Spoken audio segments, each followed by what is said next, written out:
ঘনিয়ে আসছে মার্কিন প্রেসিডেন্ট নির্বাচন। ভোটার আকৃষ্ট করতে বিভিন্ন অঙ্গরাজ্য চষে বেড়াচ্ছেন প্রার্থীরা, দিচ্ছেন নানা প্রতিশ্রুতিও। এর মধ্যেই পেনসিলভেনিয়া সহ একাধিক জনবহুল অঙ্গরাজ্য মনোযোগের কেন্দ্রে পরিণত হয়েছে।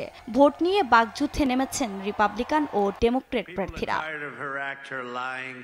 এর মাঝেই আবারও ডেমোক্রেট প্রার্থী কামালা হ্যারিসকে বাক্যবাণে জর্জরিত করলেন ডোনাল্ড ট্রাম্প। স্থানীয় সময় রোববার পেনসিলভেনিয়ায় নির্বাচনী প্রচারণা চালান তিনি। অবৈধ অভিবাসন বন্ধে ব্যর্থতার দায়ে কামালার বিচার হওয়া উচিত বলে মন্তব্য করেন ট্রাম্প। এ নিয়ে অবস্থানের জন্য ডেমোক্রেট প্রার্থীকে বেকুব আখ্যা দেন তিনি। কামালা নির্বাচিত হলে দেশকে ধ্বংস করে দেবে বলেও মন্তব্য করেন ট্রাম্প। তাকে মিথ্যাবাদীও বলেন তিনি। যদি কামালা হ্যারিস ক্ষমতায় যায় তাহলে যুক্তরাষ্ট্রকে ধ্বংস করে দিবে। আমি আবারও বলছি, ধ্বংস হয়ে যাবে যুক্তরাষ্ট্র। দেশে শুধু থাকবে লাখ লাখ অবৈধ অভিবাসী। তিনি আসলে একজন মিথ্যাবাদী, সবসময় মিথ্যা কথা বলেন, আর মিথ্যা শুনতে শুনতে আমি ক্লান্ত। এদিকে পাল্টা মন্তব্যে ট্রাম্পকে আবারও বিতর্কে অংশ নেয়ার আহ্বান জানান কামালা। রোববার নেভাদা অঙ্গরাজ্যে প্রচারণায় অংশ নিয়ে প্রতিপক্ষের ব্যাপক সমালোচনাও করেন তিনি। এর আগে গেল মাসে নির্বাচন সামনে রেখে বিতর্কে অংশ নেন রিপাবলিকান প্রার্থী ডোনাল্ড ট্রাম্প ও ডেমোক্রেট প্রার্থী কামালা হ্যারিস। বেশ কয়েকটি জরিপে দেখানো হয় প্রথম বিতর্কে জিতেছেন কামালা। এর পরপরই 5 নভেম্বর নির্বাচনের আগে আর কোনো বিতর্কে অংশ না নেয়ার কথা জানান ট্রাম্প। আফরিন মৌ, নিউজ ডেস্ক, দেশ TV.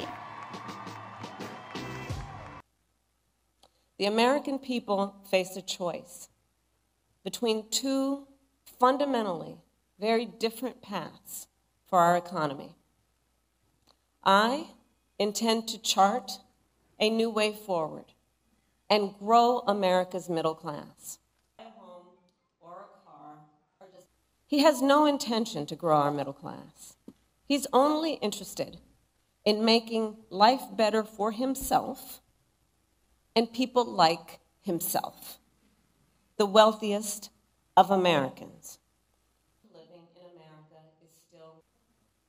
I have pledged that building a strong middle class will be a defining goal of my presidency.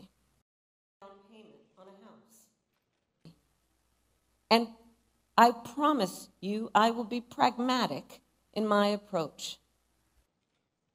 All of this is happening because I believe we shouldn't be constrained by ideology and instead should seek practical solutions to problems.